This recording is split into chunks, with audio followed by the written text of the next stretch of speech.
Right, so here I am at the USS Albacore. We're in New Hampshire. We're going to be taking a tour of the submarine in just a second. I'm not really 100% sure what vintage it is, but we're definitely going to find out here in a little bit. So, looks very cool. Alright, back in a minute.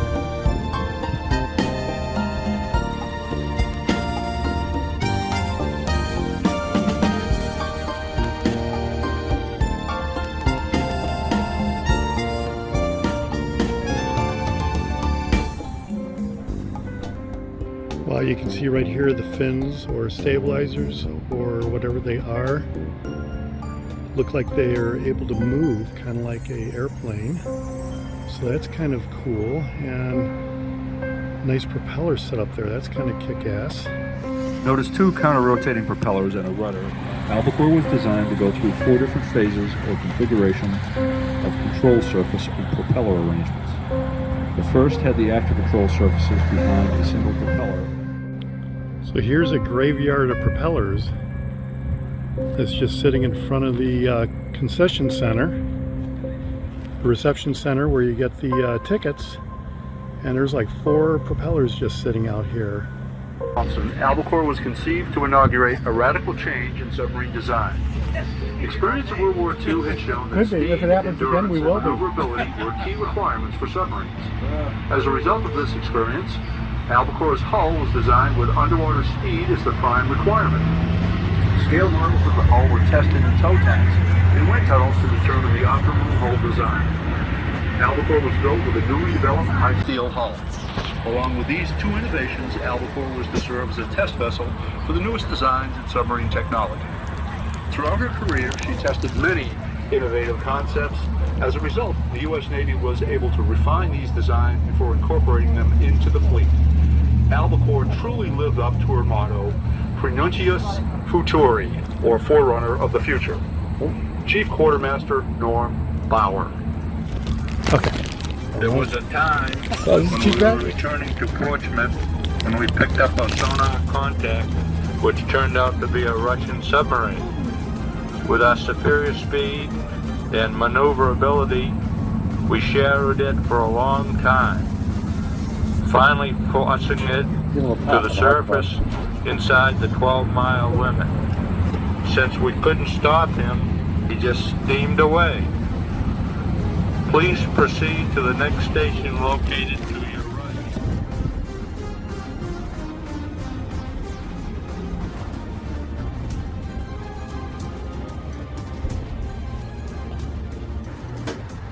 Right, so this is part of the bunking area.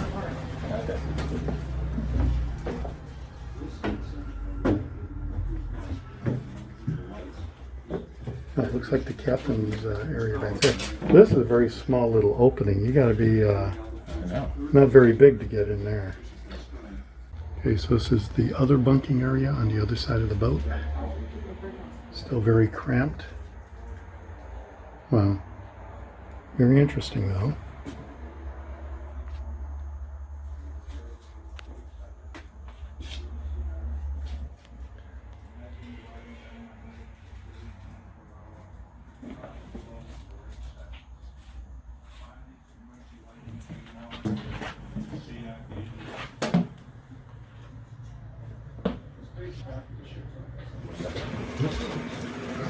Across from the stateroom is the wardroom.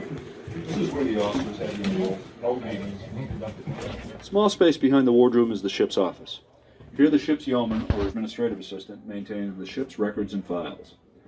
Below this deck is the forward battery, where there are 250 battery cells that weighed about 1,000 pounds each. This and a second battery located under the crew's mess provided the energy for lights, heat, air conditioning, cooking, and power for the main motors to drive the ship through the water. During Albacore's 3rd phase conversion to the crucifix stern, a special high-capacity silver zinc battery was installed.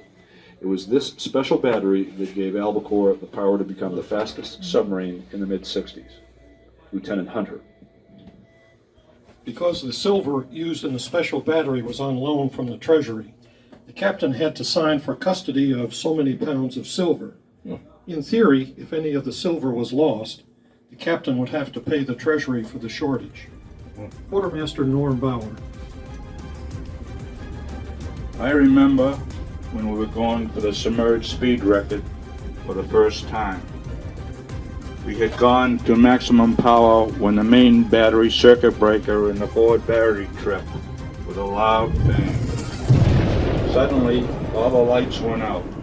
There was a period of about 8 seconds when we couldn't see our instruments. Imagine driving down the highway at 30 miles per hour with your eyes closed for 8 seconds. Finally, the emergency lighting came on and we could see our gauges again. Officer's bunk room, better known as the goat locker. 3 bunks, a Pullman sink, and a small vertical locker round out the amenities for these senior petty officers. On your right are 2 small closet-like spaces. The first is the officer's shower, about the size of a phone booth. Because fresh water was a scarce commodity at sea, a once-a-week shower was the norm, whether you needed it or not. The second small space is the officer's head or toilet. A tank, known as a sanitary tank, located below the deck, holds the shower water and refuse material from the toilet until the tank is emptied by pressurizing it with air and blowing the contents into the sea. Lieutenant Hunter. Blowing the contents of sanitary tank to sea left some residual air pressure in the tank. Unless that pressure was vented off, the next user's load was in for a real surprise when it came time to flush the toilet.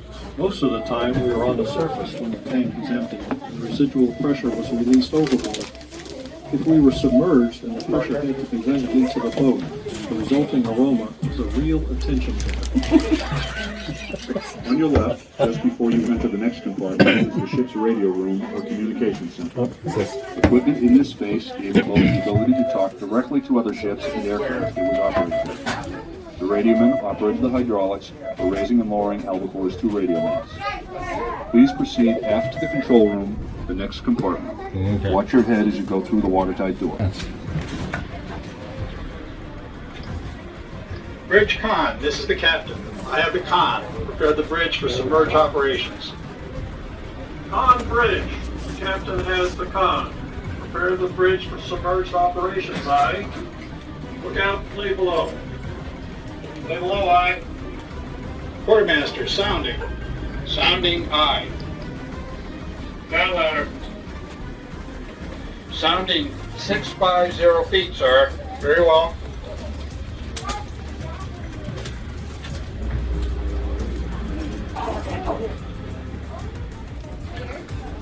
Sir, the windshield has been properly stowed. The clamshell doors are shut and secured. Last man down, upper and lower hatches are shut, sir. Very well. Diving officers, submerge the ship. Take your depth to 150 feet. Use 10-degree down level. Submerge the ship. Take my depth 15. Ooh, dive. Dive. Oh, I know what it is. You've been here before. I've seen it in movies. Very For Red well. October. Oh, dry. Yeah. Well, see if I get up. Oh, there's Exit another. 40 feet going to 150 feet. Sorry, Go sir. negative to the mark. Yes, Let's look. give them their time in there, sweetie. Oh, what's that? Negative to the mark, guy. You sit down? Okay. Yeah, I got it. Oh boy. You guys let me take a picture, Oh, guys? Let's see the crane. Is your seat? I'll take a picture. Oh, sure. That'd be very cute. Yeah. Oh, here's a tour. We ready? Yeah. Yep. Got a knock. The sonar room has 2 aft-facing consoles. We relied upon sonar to be our eyes and ears when submerged. We had 2 types of sonar. Passive or listen only, where the operator listened for sounds created by other ships, sea creatures, or the weather. The other, active sonar, required that we project a sound wave into the water and listen for a returning echo. Sonarman Ashley Fletcher. I remember the time we were coming out of the yard, and on our first dive, the bow dropped like a rock. I was in sonar watching the screen in front of me while sitting in my chair. Next thing I knew, the screen was up on the ceiling and we were headed straight down and bounced off the bottom several times. Fortunately, we were only in a couple of hundred feet of water. Everything was dark and quiet until the captain gave the order to switch to emergency lighting and blow all forward tanks, all back full. We surfaced backwards. Opposite the sonar consoles is the ship's radar. When on the surface, it was used for navigation and detecting ships.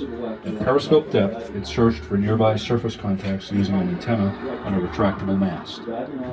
Opposite the sonar room on the deck is the master gyro compass, and mounted on a bulkhead is the Loran, which was something like today's satellite navigation system. Loran used signals from 2 or more radio stations to provide lines of position, which the quartermasters plotted on special charts to determine the ship's position.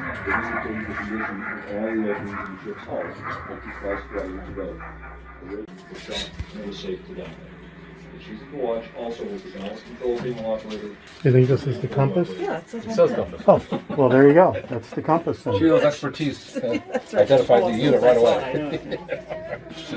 That Actually, compass is very.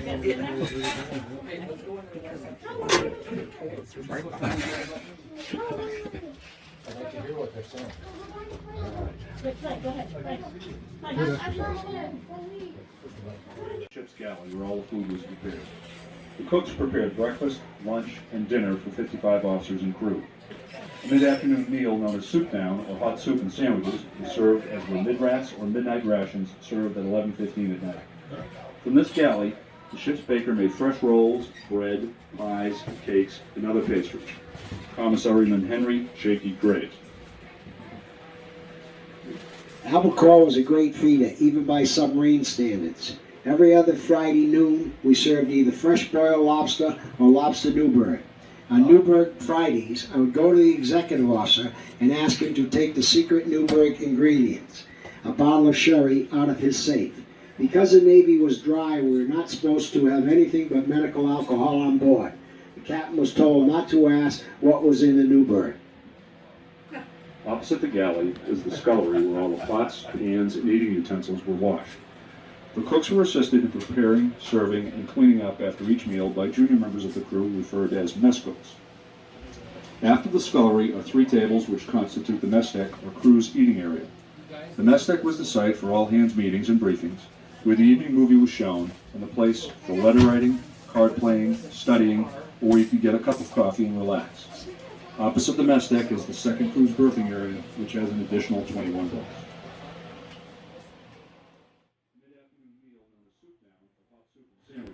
Looks like that area with all those extra bunks. Yeah.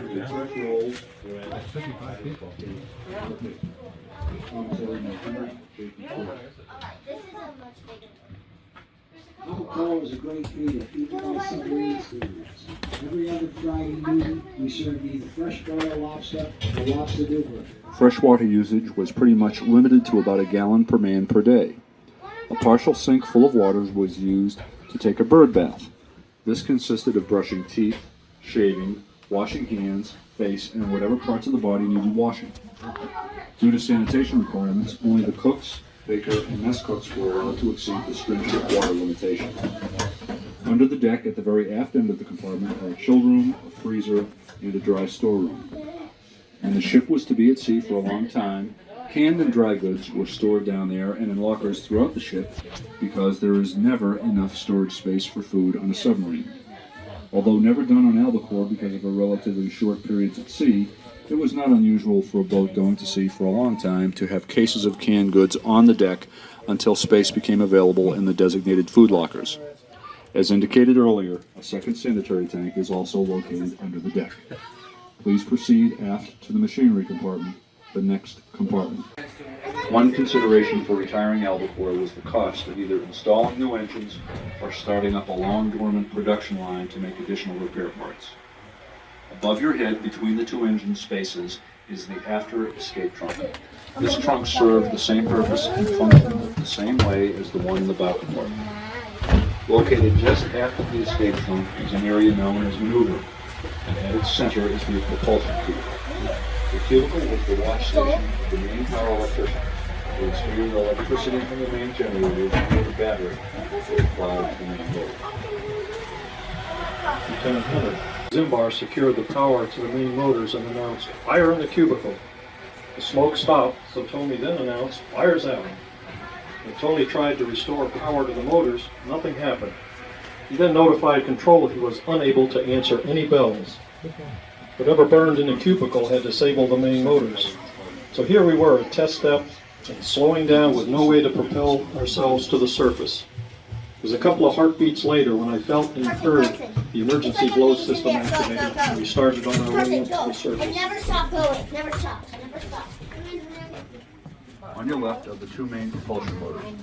Albacore was originally built with one motor, one shaft, and one propeller. As part of the Phase 4 conversion package, this compartment was cut open and extended in length to accommodate a second main motor, which was placed aft of the original motor. Each motor can produce 7,500 horsepower. The original propeller shaft connected to the forward motor was replaced by a smaller diameter shaft that fit inside the second, hollow shaft attached to the after motor.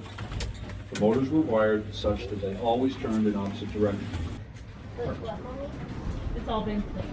After the thresher was lost, the Navy developed a more effective system for blowing ballast tanks. We were the first to try out the improved system. Our first test was from 100 feet at a dead stop. The boat rose rapidly to the surface.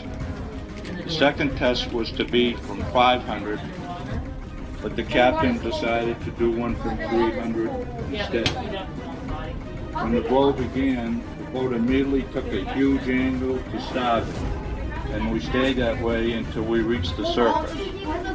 The engineers later told us that the sail acted like an extra control surface because we had no forward speed. That'd be the best idea. We had speed on when we flew from 500 feet and shot to the surface just fine. For almost 19 years, Albacore served the Navy as an experimental vessel. Albacore demonstrated the use of several types of towed sonar devices, tested 4 different propulsion and control service arrangements, evaluated several combined instrumentation panel displays, used sound quieting techniques for rotating machinery, introduced aviation-type controls, and evaluated a more effective ballast tank blow system. This completes your tour. To exit, please step up and over the propeller shafts and go out through the door on the other side. If you have any questions about Albacore, please inquire at the museum counter. Well, that's it for the tour of the Albacore. It's kind of challenging to make a video with all the background noise, but it is what it is. Very cool stop on a vacation. This is the Jaguar, and I'll see you on the high seas. Thanks for watching.